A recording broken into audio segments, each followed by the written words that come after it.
we were talking about other classes and other ideas, and the class thread on our forums is really awesome. So thanks for posting on that. If you posted on that, we're talking about the opportunists. Somebody, sorry, I did not write down your name, but somebody had a whole breakdown of this opportunist class that sounds very similar to our Vanguard kind of thing. Except it was very cool. It was sort of like a more moving in and out of combat, and like having a passive where every time you move, you like randomly throw daggers at enemies. So it was and then you're kind of like putting debuff stacks on them when you're hitting them with the daggers, so that when you do finally move in for a strike with the sword, it's like it consumes the debuff or something. It seemed really good. Like I think there are some really good ideas about that guy specifically that we could put on the Vanguard, so we should check it out. So I got some questions for you guys. And, yes. Let's kind of hit them in sort of a rapid fire succession. Let's do it. I'm just collecting a couple more that are coming in. Oh, so Derek, what would you call like this thumbnailing process? Or thumbnailing or brainstorming or something? Yeah, it's like visual brainstorm. I don't know. It's awesome, and it's like super useful because this is part of that like feedback loop that we try to do, where it's like brainstorming and some like design stuff, and then trying to provide some constraints, and then putting that into like the art hopper, and then seeing what falls out of that, and then putting that back into design, and then doing iterations, and we just keep going back and forth on it until we have something that we're like we're ready to model. Okay, so all right, guys, on the chat, thanks for these questions. Pause for a second so we can get through these ones. I don't want to miss too many, but so actually, David Vidicaris asks, this is kind of a hey man, thanks for backing. Yeah, good to see you again, D-Rock. Any idea on how weapon switching will play out? Will it cost a turn or an action point, or is it free? I know I asked earlier. I think we're gonna keep it free. I really liked how it was free in New XCOM. I thought that was like very good. It incentivizes you. I mean, it doesn't incentivize you. It just like encourages you to use the best weapon for the specific, action point that you're planning on spending. So I think being able to freely swap between them is fine. Cool. CompuFreak99, who's one of our regular question askers. Hey, man. What's up, dude? So, do you guys feel the classes are moving more towards an occupation direction rather than types of soldiers or warriors? I guess it's more of like a thematic, like Derek, is that what you think about when you make these concepts? Is you're like, this guy, what is he doing? What's his occupation versus we need this kind of guy in the battlefield? Yeah. Brad and I have talked about this a good bit as well, and we still have a lot to go with the fiction of the story and what's happening here. If this is a land full of warriors and they're all like fighting all the time, that's one thing. If these guys are like conscripted soldiers, otherwise maybe if they're all kind of rallied like a militia, then they might bring in more of their. So like I think that's where like the butcher and the battlesmith comes into play, and even the caberjack kind of. We don't really have a lot of the lumberjack part of him, but that was kind of part of the inspiration as well. Is that, well, what if these guys are kind of the woodsmen and they're the ones that are kind of building stuff and just taking down the forests and yeah, it definitely kind of depends on which way we take the fiction, because I think all of the characters really, I mean, except for the Vanguard. The Vanguard is the one that is sort of the most like he's just like a soldier. Yeah, I was kind of thinking that like those were the ones that have been like in wars in the past. Right, and that was we were talking about him being more captain-like, more like the giving orders or whatever. And that would be a totally valid way to take the fiction, where it's like he's the only real sort of soldier and the other ones are like converted, or they're just all, I mean, right now I feel like they're kind of in the middle, and we could push them either to being like more militaristic or less, depending on how we want to do it. That reminds me of in 300, when the Spartans meet up with like the Thessalonians and the other guys, and they're like, the narrative's like, these guys aren't so much great fighters. They're good brawlers, but they're not fighters like us. And the leader of those guys says, why do you think you're better than us? Why are you in charge?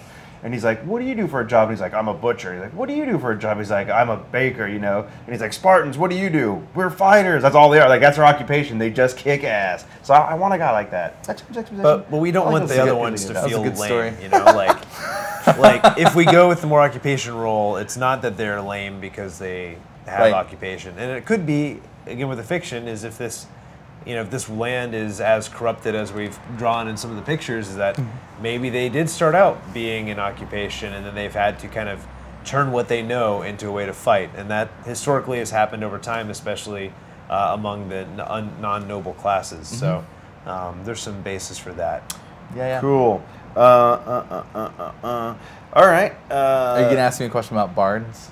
Don't look at my screen, Brad. This is the only like little island of sanctuary I have from you people. So I might get to that maybe later. Is magic gonna be introduced for all the classes through demon tech, or is it gonna be? Because there not a lot of like pure magic guys here. Well, yeah, is it mostly demon leaning on that, or whatever? What's it was something that like I hope to avoid as we came up with the ideas for these classes, and I feel like there are plenty of ways where we can just sort of, I don't know, loosely contextualize or not really worry about buffs and debuffs and AoE attacks and whatever. Like we have the tools to just like jam in just about anything we can think of that we need on the tactical side for these characters, without having to be like, and then he says incendio and casts a spell, and then a fireball shoots out of his wand, kind of thing. Like we can avoid that stuff. And I think it'll let us kind of use magic in two ways. One is with the demons, the demon tech, and the other one is with the ancestors helping you out in battle. So like I think even though we're gonna have VFX everywhere, like it's not gonna be. I think that we want, even with the the alchemist, when he scores an attack that has been boosted by his ancestors, that should read really well. So I think it's good that he's not like Hadoukening up a fireball. Yeah, that's a really good point. Like if we did have a wizard that's like shooting a magic missile, it's like when his ancestor shows up, it's not that much more magical or that much more special, right? It's like if he's just slinging a potion, but then his ancestor actually picks it up and like delivers it for him, or some it's some cool thing, or helps him throw it way farther, or whatever however that actually goes. It should feel like oh, that feels very magical. I want to rip off that for a second, Brad. You just said a guy throws a vial, for example. Watson's27 asked specifically, where were you thinking of a healing class? And I know you were. I know you guys were, and specifically maybe that guy, the alchemist. So can you talk about that, or what your broader thoughts are? I feel like if we have a dedicated healer class, you're gonna maybe feel not dedicated, but yeah. You're gonna feel like you have to take it into the battle, right? Like you'll feel like you have to have an alchemist all the time, and like every playthrough is gonna be like you should start by retiring an alchemist so that you can have healers and all that stuff. If you don't get the right mix of backers, then like so we don't want to have a dedicated healing class. Like we're gonna be, and John and I were talking about it this morning actually, about like attrition on the battlefield, about how like damage is probably going to be more unavoidable in a melee focused game like this than in something like new XCOM, where there's like cover and there's a lot of enemies that are missing because your dudes are in cover. So yeah, I mean, I think we're going to try relegating it just to items first, so that you can equip, like healing potions or whatever onto any of the characters that you bring into the fight. But then there might be additional ways that we need to mitigate the attrition, mitigate the damage as well. Then also, classes can have skills that, like in New XCOM they do as well, classes can have skills that help them use those things better. So the alchemist would be able to chuck a health potion with his tossing device if he had that skill equipped, or it's probably a passive even, where he just gets a bigger range out of that than other people. So he still might be good for that role, but not necessary. So that's great, and this is another, I think, a great question. That's great. That's great. Yeah, that's you great. know what? All great, right. You guys. Yeah, okay, whatever. I'll sprinkle some of my genius on the designs later. No. I meant to say that is a really good answers from both you guys, and right leading into that, Death by Sumo brings up an interesting thing. I'd love to hear your guys' thought on. I've heard it, but for the people. He says, I bought and played through XCOM specifically so I could better follow design decisions on Massive Chalice. Well, I'll be sure to ask Jake Solomon for a royalty check. Exactly. It's a good game, but combat, I found, became repetitive. Find the best cover, then take your best shot, or go into Overwatch. I see the class variety in Massive Chalice adding more options already, but what other ideas do you have to add variety and interesting choices in combat that go outside just variety of class? Well, you'll be able to have a tennis court in your backyard, and then maybe purchase a golf course. And if you want to, you can steal a jet. You can fly it to the mountain and then parachute out. So that should, you know, that plus mindless fetch quests, that'll round it out, I think.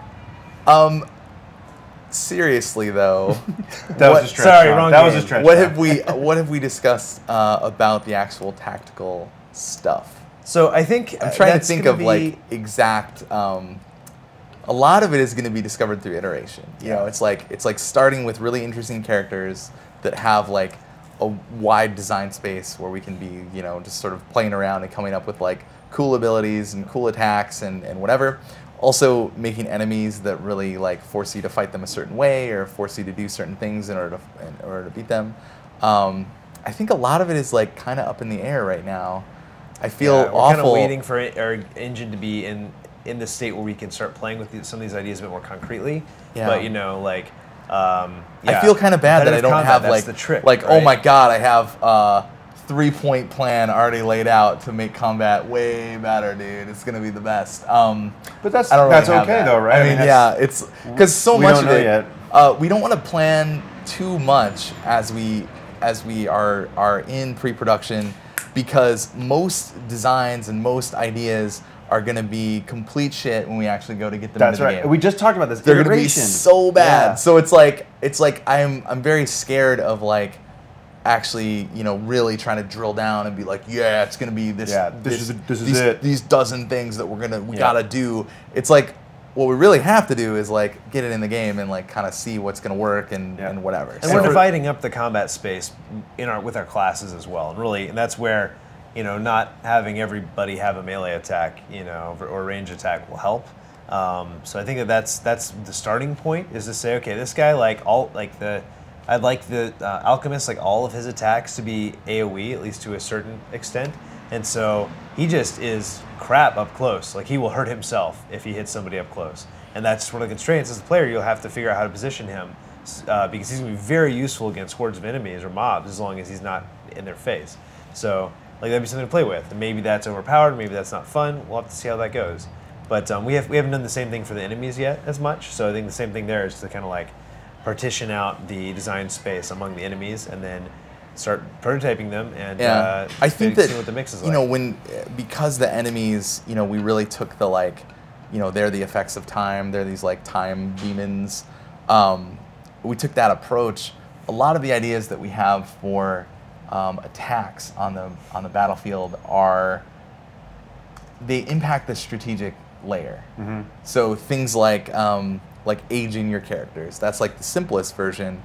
I just want to see us playing around with more of those things to sort of more tightly fuse the tactical layer and the strategy layer together, so that as you're taking attacks and, you know, spells or whatever from the enemies, you're actually taking really severe, possibly severe consequences on the strategy side, and then so you're taking back like technology and whatever other things to the strategy side. But even if your characters aren't dying, they're being affected in ways that will have more of a long-term effect. So I think that's something that different from New XCOM that is in my 3-point plan to to do it. But another thing, I think the last point that I would put on that is just like, we're also doing UI exploration and just making combat feel as snappy as possible. Have you not sitting around waiting for things, and have things feel juicy and fun. You know, if it's annoying to toss a grenade as the alchemist, then you're not gonna want to do that for 5 hours or 20 hours, 30, whatever. And so I think that's like, all of the core elements need to be snappy and fun, and then we need to have interesting interactions that keep it fresh. Right, so a couple last questions here. Joey Betts, one of our massive backers, he asks, Joey B. he's a big fan of stealth. Will there be any stealth classes or ways to stealth my way around the map? We talked about a little bit of stealth in here, Yeah, but if we do, it'll probably be the Arbalist, because we wanted to avoid the like rogue, like melee rogue type dude. So having a ranged stealth class seems cool, and I think that we can experiment with that a little bit. Yep. I like the idea of giving him a passive skill upgrade that allows you to get off one shot without coming unstealthed. So you could find a cool perch, get one shot off, and then keep moving. I liked the ghost armor in XCOM, but I didn't get a lot of use out of it. Mm-hmm. And so I'd like to explore that a little bit more, especially because we don't have height. Like, I think having somebody who can be stealthy on the ground plane is going to be more important. And then also I think Andy, people were talking about cool ways of doing that with shaders to actually almost do kind of the Metal Gear Solid 4 Octo Camo, like have him pick up the texture from behind him. And that'd be cool.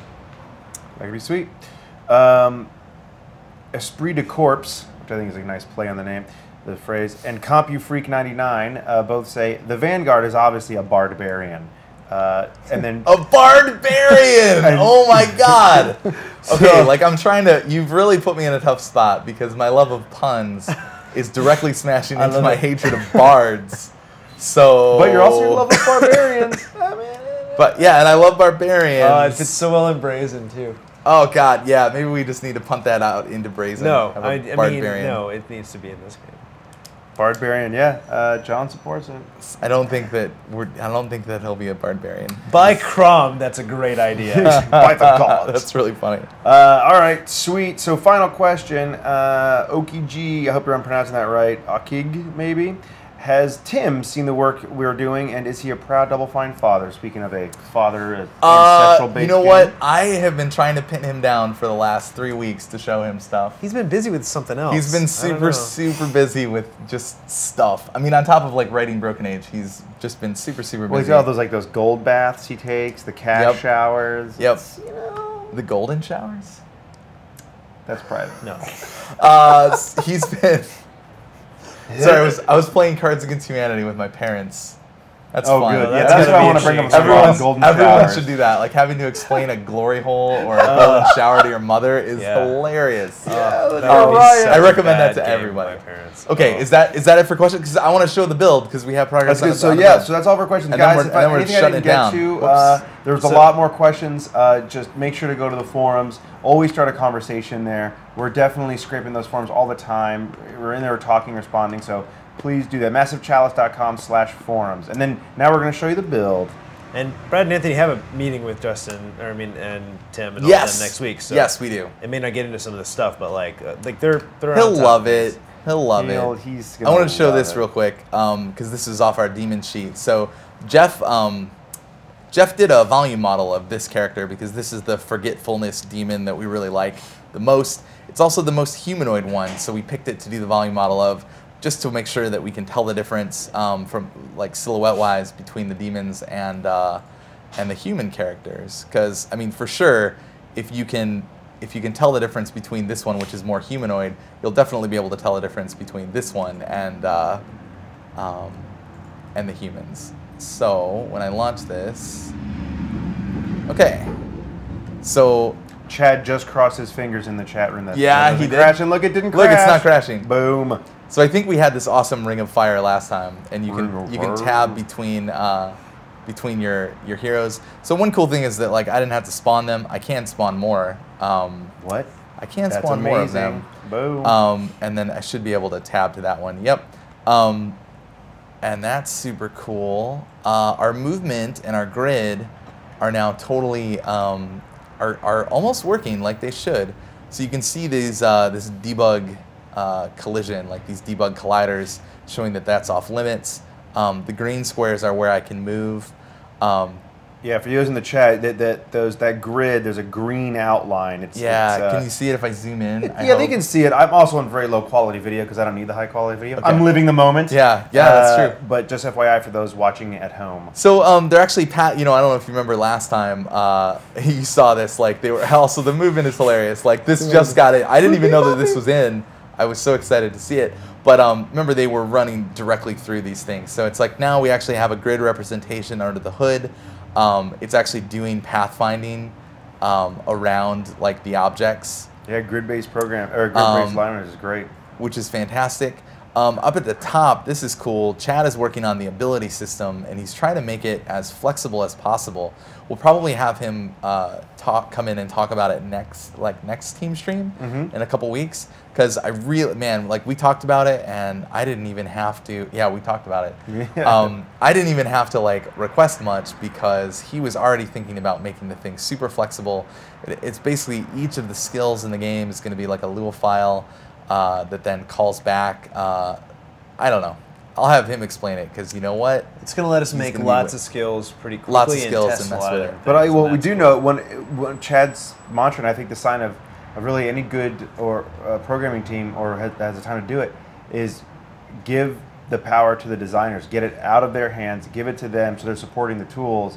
Chad doesn't want to be in there making design decisions. He wants to be making the game work and run properly. So here's our creepy forgetfulness demon.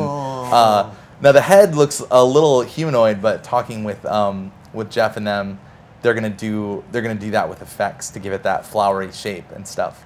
One of the cool things that we're experimenting with was that robe kind of the cloak. There's a lot of like it's like all concave and hollowed out on the inside, and a lot of negative space, and it kind of reads like a robe. You can sort of see through it. Also, it's like if I spawn a dude, it's like you can definitely tell the difference just between the height and the, I don't know. I'm not worried about being able to tell your guys apart from the demons at all. And this is kind of our first test with even that turquoise color. Like, none of the demon colors have actually gone into our world yet. Oh, God! Yeah. Oh, no, Chad! Oh, no, Chad, what's happening? Man. He's so scared by the demons. Oh, no. Ah! It's like flaming feet. Flaming feet. I think that between the yellow and that turquoise, like the kind of sickly colors we're looking at, definitely, at least on this map, and they stand out so far. So I think that's pretty cool. And I think they'd look good in Fog of War too, kind of poking out. Chad calls that panic mode. He's in panic mode. He's panicking. Now. Yeah. I also soft locked it. All part of the plan. Oh, so that's the other thing is that Patrick, new programmer on the project, who is super great. He also is working on Dropcord fame. Dropcord, yeah, Dropcord is his love child. He was working on the enemy spawning system. So there are these packs of these enemies that are around the map that randomly spawn when you drop in. They don't really do anything right now, but eventually they will. So I think, oh, and the only other thing that I wanted to show, sorry, I kind of soft locked with that dude spinning around, was, oh wait, no, I already talked about these. So these ability icons are, didn't they have words on them a minute ago? They did. Chad, what's going on? It's not that hard. Come on. It's not that bad. There, now they do. You just hear dum, dum, dum, dum, dum, Chad just runs in and just... Chad's going to come in here He's going to caber toss you. Just smack my face. I love you, Chad. So he's got these buttons in. So this is our first kind of like getting Flash to work inside the game. And also all of this is like dynamic with the skill system that he's planning. It'll be very cool in the future for all of the abilities. Super flexible system. Chad in the chat says new class, the Brad Tosser. Okay, I think that's, are there any questions about like the current state of the build or anything? Any questions about the build that you've seen there, guys? Or any questions for Derek? Derek's still hanging out here. Or D-Rock. They're on a lag.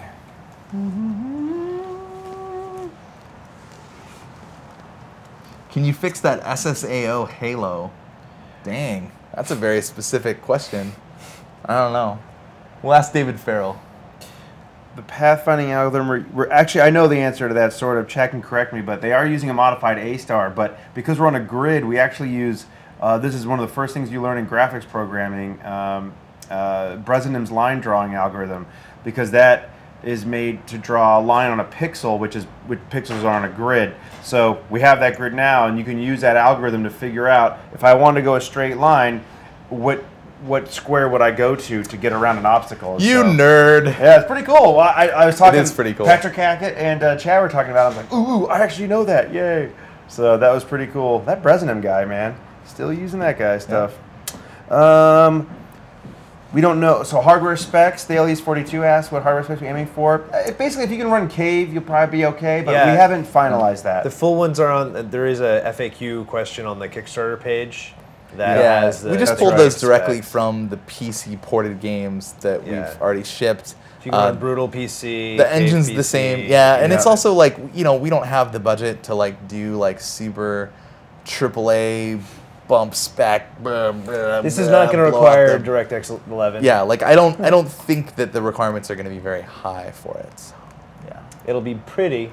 It'll be pretty. Cool. You'll probably be able to run it faster than 30 FPS. Not that important for a turn-based game, but yeah. Yeah, so great, guys. Well, I think that's all of them. Sweet. And whatever questions again we didn't get to, please go to the forums, massivechalice.com/forums. Keep an eye on blog.massivechalice.com for our updates for you, and you'll see us again at least in 2 weeks in our next team stream. 2 weeks. 2 weeks. We'll see you. Thanks for everybody. coming. Thanks, guys. Thanks for coming. See you.